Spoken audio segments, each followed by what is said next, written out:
নমস্কাৰ আপোনালোক সকলোকে মোৰ সৰু এটা ভিডিঅ'লৈ স্বাগতম জনাইছোঁ।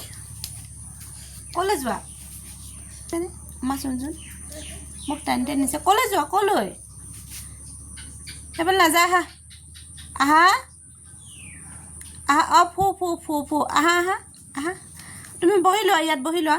নুনুকৈ বহি থাকা অঁ বহি লোৱা। মাছখিনি ৰুকি ল'লোঁ, মানে অলপ কটাৰীয়ে কাটি দিলে মানে খাবলৈ বেয়া পায় ধুন মানে, সেইবাবে মই ৰুকি দিলোঁ। আৰু সিহঁতক খোৱা এইটোৱে বুদ্ধি আৰু ৰুকি দিলে মানে, কাৰণ অকণমান ডখৰ হৈ থাকিলে যে নাখায়, সেইবাবে মই এনেদৰে কেতিয়াবা মানে ৰুকনি ৰুকি দিওঁ, তেতিয়া কিন্তু খাই দেই। তেতিয়া গমকে নাপায় মই যে পিঁয়াজ দিছোঁ নে নাই দিয়া। এতিয়া এয়া মোৰ বনাবলৈ ৰেডি হৈ গ'লে, মই এতিয়া বনাই লওঁ। মেটেকা ফুলৰ পকৰি বনাম বুলি কৈছিলোঁ, পকৰি নহয় বৰ বনাই দিলোঁ দেই। ডাঙৰকৈ পকৰি বনালে সৰু লাগে যে, সেইটো কাৰণে মই টাইমটো যিহেতু শ্বৰ্ট, ভাত খাবলৈ পাবহিয়ে, সেইবাবে বৰ বনাই দিলোঁ। আৰু লগতে এয়া তিয়ঁহ আৰু পিঁয়াজৰ চালাড।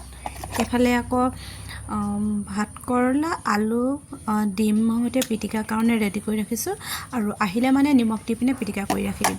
আৰু লগতে এইফালে বনালোঁ আকৌ দালি আৰু কণবিলাহী, বইল দালি। এইফালে আকৌ দেখিছেনে ধুনু মানুহ কাৰণে, মানে যিহেতু তাৰ পোৱা দেৰি হ'ব, সেই ভাত কেৰেলা নাখায়, সেইবাবে ডিম আৰু আলু এক্সট্ৰাকৈ উলিয়াই ৰাখিছোঁ।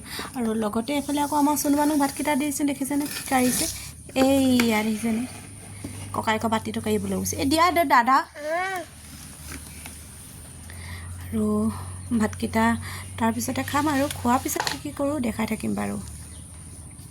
এয়াই দুপৰীয়া সাঁজৰ যোগাৰ কৰিলোঁ আৰু